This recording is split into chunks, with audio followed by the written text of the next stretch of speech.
ನಮಸ್ಕಾರ ಸ್ನೇಹಿತರೆ, Padmashri life style YouTube ಚಾನಲ್ಗೆ ಸ್ವಾಗತ. ಸ್ನೇಹಿತರೆ, ಇವತ್ತಿನ ವಿಡಿಯೋದಲ್ಲಿ ತುಂಬಾನೇ ಹೆಲ್ದಿ ಆಗಿರೋ ಮಕಾನಾ ಸೀಡ್ಸ್ನಿಂದ ನಾವು ಒಂದು ಚಾಟ್ಸ್ ಅನ್ನ ಯಾವ ರೀತಿಯಾಗಿ ತಯಾರು ಮಾಡ್ಕೊಳ್ಬಹುದು ಅಂತ ತೋರಿಸ್ಕೊಡ್ತಾ ಇದ್ದೀನಿ. ಇದು ಒಂಥರ ಡಿಫ್ರೆಂಟ್ ಸ್ಟೈಲ್ ಅಲ್ಲಿ ನಾನು ತೋರಿಸ್ಕೊಡ್ತಾ ಇದ್ದೀನಿ.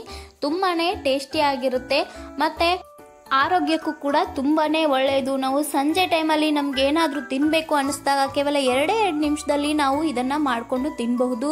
ನಾವು ಜಂಕ್ ಫುಡ್ಸ್ ಎಲ್ಲ ತಿನ್ನೋ ಬದಲು ಮಕ್ಕಳಿಗಾದ್ರೂ ಮತ್ತೆ ಮನೆಯವ್ರಿಗೆಲ್ಲರಿಗೂ ಈ ರೀತಿಯಾಗಿ ಒಂದು ಹೆಲ್ದಿ ಫುಡ್ ಅನ್ನ ತಯಾರಿಸ್ಕೊಡೋದು ತುಂಬಾನೇ ಒಳ್ಳೆಯದು. ಪ್ರತಿಯೊಬ್ಬರು ಈ ಒಂದು ಮಕಾನಾ ಸೀಡ್ಸ್ ಚಾಟ್ಸ್ ಅನ್ನ ಸೇವಿಸಬಹುದು. ತುಂಬಾನೇ ಆರೋಗ್ಯ, ಇದು ಕ್ಯಾಲ್ಸಿಯಮ್ಮು, ವಿಟಮಿನ್ ಎಲ್ಲದರಿಂದ ಸಂಪೂರ್ಣ ಆಗಿರೋದ್ರಿಂದ ನಮ್ಮ ಆರೋಗ್ಯಕ್ಕೆ ತುಂಬಾನೇ ಒಳ್ಳೆಯದಿದು.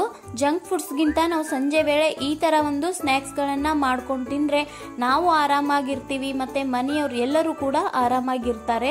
ಸ್ನೇಹಿತರೆ, ಈ ಒಂದು ವಿಡಿಯೋನ ಶುರು ಮಾಡೋಣ. ಅದಕ್ಕಿಂತ ಮುನ್ನ ನೀವಿನ್ನ ನಮ್ಮ ಚಾನಲ್ಗೆ ಸಬ್ಸ್ಕ್ರೈಬ್ ಆಗಿರ್ದಿದ್ರೆ ದಯವಿಟ್ಟು ಸಬ್ಸ್ಕ್ರೈಬ್ ಮಾಡಿಕೊಂಡು ವಿಡಿಯೋನ ಸ್ಕಿಪ್ ಮಾಡದೆ ಪೂರ್ತಿಯಾಗಿ ನೋಡಿ. ವಿಡಿಯೋ ಇಷ್ಟ ಆದ್ರೆ ಲೈಕ್ ಮಾಡೋದನ್ನ ಮರಿಬೇಡಿ.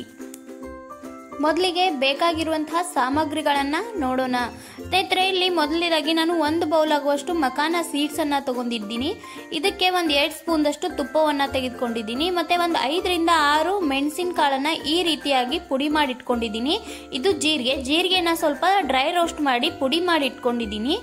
ಮತ್ತೆ ಸ್ವಲ್ಪ ಅಚ್ಚ ಖಾರದ ಪುಡಿಯನ್ನ ಬಳಸ್ತಾ ಇದ್ದೀನಿ. ಸ್ವಲ್ಪ ಕರಿಬೇವು, ಸ್ವಲ್ಪ ಶೇಂಗಾ ಬೀಜಗಳು. ಇದನ್ನ ನೋಡಿ 2 ಸ್ಪೂನ್ ತುಪ್ಪವನ್ನ ನಾನು ತೆಗೆದುಕೊಂಡಿದ್ದೀನಿ. ತುಪ್ಪ ಇಲ್ಲ ಅಂದ್ರೆ ಸ್ವಲ್ಪ ನೀವು ಎಣ್ಣೆಯಲ್ಲೂ ಹುರ್ಕೊಳ್ಬಹುದು ಇದನ್ನ. ಈಗ ಫಸ್ಟ್ ಇದನ್ನ ನಾವು ರೋಸ್ಟ್ ಮಾಡಬೇಕು ಚೆನ್ನಾಗಿ. ಅಂದ್ರೆ ಸ್ವಲ್ಪ ತುಪ್ಪವನ್ನ ಹಾಕಿ ಹುರಿದಿಟ್ಕೊಳ್ಬೇಕು. ಈ ತರ ನಾವು ಹುರಿಯೋದ್ರಿಂದ ಅದು ಕ್ರಿಸ್ಪಿ ಆಗಿ ಬರುತ್ತೆ. ಇಲ್ಲಾಂದ್ರೆ ಅದು ಒಂದ್ ಸ್ವಲ್ಪ ಸಾಫ್ಟ್ ಆಗಿರುತ್ತೆ ಪ್ಯಾಕಿಂಗ್ ನಲ್ಲಿ. ಅದಕ್ಕೋಸ್ಕರ ಸ್ವಲ್ಪ ನಾವು ಈ ತರ ಇದನ್ನ ಫ್ರೈ ಮಾಡ್ಕೊಳ್ಬೇಕು ತುಪ್ಪ ಹಾಕಿ. ಸ್ವಲ್ಪ ಇದು ಕೈಯಲ್ಲಿ ಹಿಡಿದ್ರೆ ಮುರಿಬೇಕು, ಆ ತರ ನಾವು ಇದನ್ನ ಫ್ರೈ ಮಾಡ್ಕೊಳ್ಬೇಕು. ತುಂಬಾ ಹೊತ್ತು ಮಾಡಬೇಡಿ. ನೋಡಿ, ಈ ತರ ಇದು ಕ್ರಿಸ್ಪಿಯಾಗಿ ಮುರಿದ್ ಬಿಡ್ಬೇಕು ಕೈಯಲ್ಲಿ ಇಟ್ಕೊಂಡ್ರೆ. ಆ ರೀತಿ ಆಗೋವರೆಗೂ ನೀವು ಅದನ್ನ ಸ್ವಲ್ಪ ಲೋ ಫ್ಲೇಮಲ್ಲಿ ಇಟ್ಟು ರೋಸ್ಟ್ ಮಾಡ್ಕೊಳ್ಳಿ. ತುಂಬಾನೇ ಟೇಸ್ಟಿ ಆಗಿರುತ್ತೆ ಇದು. ಈಗ ನಾವು ಈ ಮಸಾಲೆಯನ್ನ ಇಟ್ಕೊಂಡಿರ್ತೀವಲ್ವಾ, ಇದನ್ನೆಲ್ಲ ಚೆನ್ನಾಗಿ ಸ್ವಲ್ಪ ಮಿಕ್ಸ್ ಮಾಡ್ಕೊಳ್ಳಿ. ಜೀರಿಗೆ ಪೌಡರು ಮತ್ತೆ ಮೆಣಸಿನಕಾಳು ಪೌಡರು ಮತ್ತೆ ಅಚ್ಚ ಖಾರದ ಪುಡಿ, ಉಪ್ಪು ಎಲ್ಲವನ್ನ ಚೆನ್ನಾಗಿ ಮಿಕ್ಸ್ ಮಾಡ್ಕೊಳ್ಳಿ. ಮತ್ತೆ ನೀವು ಯಾವುದಾದ್ರೂ ಬೇರೆ ಮಸಾಲೆಯನ್ನ ಯೂಸ್ ಮಾಡ್ತಾ ಇದ್ರೆ ಅದನ್ನು ಕೂಡ ಇದರಲ್ಲಿ ಸೇರಿಸ್ಕೊಳ್ಬಹುದು. ನೋಡಿ, ಎಣ್ಣೆ ಕಾಯ್ಲಿಕ್ಕೆ ಇಟ್ಟಿದ್ದೀನಿ. ಸ್ವಲ್ಪ ಶೇಂಗಾ ಇದರಲ್ಲಿ ಹಾಕ್ತಾ ಇದ್ದೀನಿ. ಕೆಲವೊಬ್ರು ಶೇಂಗಾ ಯೂಸ್ ಮಾಡಲ್ಲ. ನಾನು ಸ್ವಲ್ಪ ಡಿಫ್ರೆಂಟ್ ಆಗಿರ್ಲಿ ಮತ್ತೆ ಅದು ಶೇಂಗಾ ಒಂದೊಂದಾಗೆ ಬಾಯಲ್ಲಿ ಸಿಕ್ಕಿದ್ರೆ ತುಂಬಾನೇ ಚೆನ್ನಾಗಿರುತ್ತೆ. ಅದಕ್ಕೋಸ್ಕರ ಶೇಂಗಾ ಕೂಡ ನಾನು ಹಾಕೊಂಡಿದ್ದೀನಿ. ಶೇಂಗಾ ಸ್ವಲ್ಪ ಗೋಲ್ಡನ್ ಕಲರ್ ಆದ್ಮೇಲೆ ಇದಕ್ಕೆ ಕರಿಬೇವು ಸೊಪ್ಪನ್ನ ಹಾಕೊಂಡಿದ್ದೀನಿ. ಕರಿಬೇವು ಸೊಪ್ಪು ಹಾಕೋದ್ರಿಂದ ಸ್ವಲ್ಪ ಟೇಸ್ಟ್ ಚೆನ್ನಾಗಿರುತ್ತೆ ಮತ್ತೆ ಸ್ಮೆಲ್ ಕೂಡ ಬರುತ್ತಲ್ಲ ಕರಿಬೇವಿಂದು. ಅದಕ್ಕೋಸ್ಕರ ನಾನು ಕರಿಬೇವು ಹಾಕೊಂಡಿದ್ದೀನಿ. ಮಿಕ್ಸ್ ಮಾಡಿರುವಂತಹ ಮಸಾಲೆಯನ್ನ ಇದರಲ್ಲಿ ಹಾಕೊಂಡು ಚೆನ್ನಾಗಿ ಮಿಕ್ಸ್ ಮಾಡ್ಕೊಳ್ಬೇಕು. ತುಂಬಾ ಹೊತ್ತು ಮಾಡ್ಕೊಳ್ಬಾರ್ದು. ಇದು ಸ್ವಲ್ಪ ಎಣ್ಣೆಯಲ್ಲಿ ಮಿಕ್ಸ್ ಆದ್ರೆ ಸಾಕು. ಮತ್ತೆ ಉಪ್ಪು ಇದರಲ್ಲಿ ಕರಗಬೇಕು.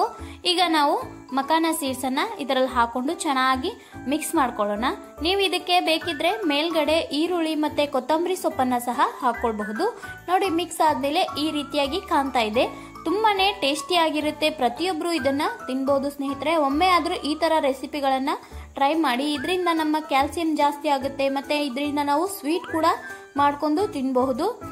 ಸ್ವೀಟ್ ಹೇಗೆ ಮಾಡೋದು ಅಂತ ನಾನು ಮುಂದಿನ ವಿಡಿಯೋದಲ್ಲಿ ಸಾಧ್ಯ ಆದ್ರೆ ತಿಳಿಸ್ಕೊಡ್ತೀನಿ. ಸ್ನೇಹಿತರೆ, ಈ ವಿಡಿಯೋ ನಿಮ್ಗೆ ಇಷ್ಟ ಆಗಿದ್ರೆ ವಿಡಿಯೋನ ಲೈಕ್ ಮಾಡಿ. ಮತ್ತೆ ಇನ್ನು ಯಾರು ಚಾನಲ್ಗೆ ಸಬ್ಸ್ಕ್ರೈಬ್ ಆಗಿಲ್ವೋ ದಯವಿಟ್ಟು ಚಾನಲ್ ಅನ್ನ ಸಬ್ಸ್ಕ್ರೈಬ್ ಮಾಡಿಕೊಂಡು ಪಕ್ಕದಲ್ಲೇ ಇರೋ ಬೆಲ್ ಐಕನ್ ಅನ್ನ ಕ್ಲಿಕ್ ಮಾಡಿ. ನಮ್ಮ ಎಲ್ಲ ವಿಡಿಯೋದ ನೋಟಿಫಿಕೇಶನ್ಗಳು ನಿಮ್ಗೆ ಬರುತ್ತೆ. ಮತ್ತೆ ಆರೋಗ್ಯಯುತವಾದ ರೆಸಿಪಿಗಳೊಂದಿಗೆ ಸಿಗ್ತೀನಿ. ಹೋಗಿ ಬರ್ತೀನಿ. ಬಾಯ್.